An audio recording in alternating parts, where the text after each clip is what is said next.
రెండు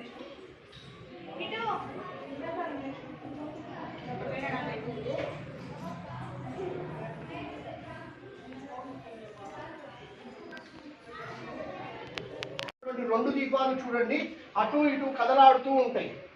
స్వామివారు ఉచ్ఛ్వాస నిశ్వాసన తీసుకుంటున్నారు అనడానికి దానికి అదే నిదర్శనం అనమాట. ఇలా కనిపిస్తుంది అమ్మ మీకు. రెండు దీపాలు మాత్రమే కదులుతాయి, మిగతా ఏ దీపం కూడా కదలదనమాట. మీరు ఇప్పుడు స్వామివారు ఇక్కడ ఉన్నారు అనడానికి దానికి నిదర్శనం.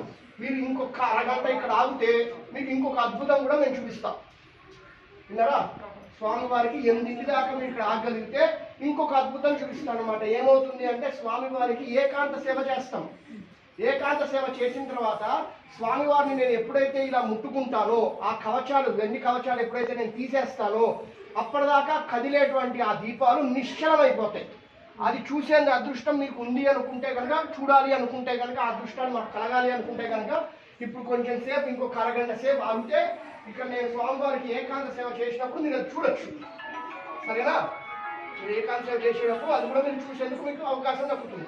కాబట్టి వారితో అందరితో పాటు మీరు కూడా కూర్చొని 3 సార్లు హనుమాన్ చాలీసా పారాయణ చేయండి.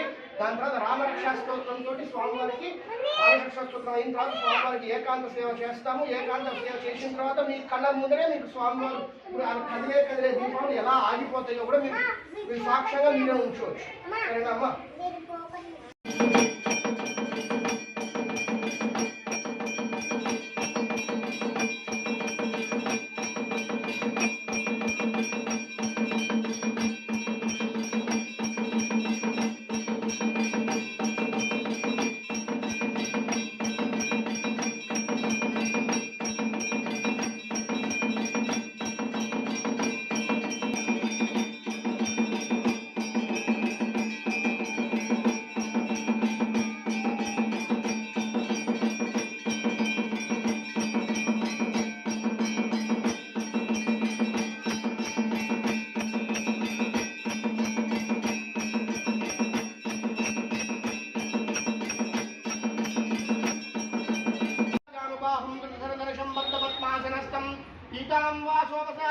నవకమలదలస్పర్ధినేత్రం ప్రసన్నం వామాం కారుణ సీతాకుమలవిలలోచనం నీరధాభం నానాలంకారదీప్తం దదాత పురుషటామండలామం రాజీవలోచనం జానకీ లక్ష్మణోపేతాం జటామగుణం స్వలీలయా జగత్రాత్రో మాధిర్భూతమజం విభం రామరక్షాం పడే ప్రాజ్ఞ పాపాహ్నిం సర్వకామధం శిరో మే రాఘవ పాతు పాలం దశరథాత్మజః కౌసల్యేయో దృశో పాతో విశ్వామిత్ర ప్రియశ్రుతి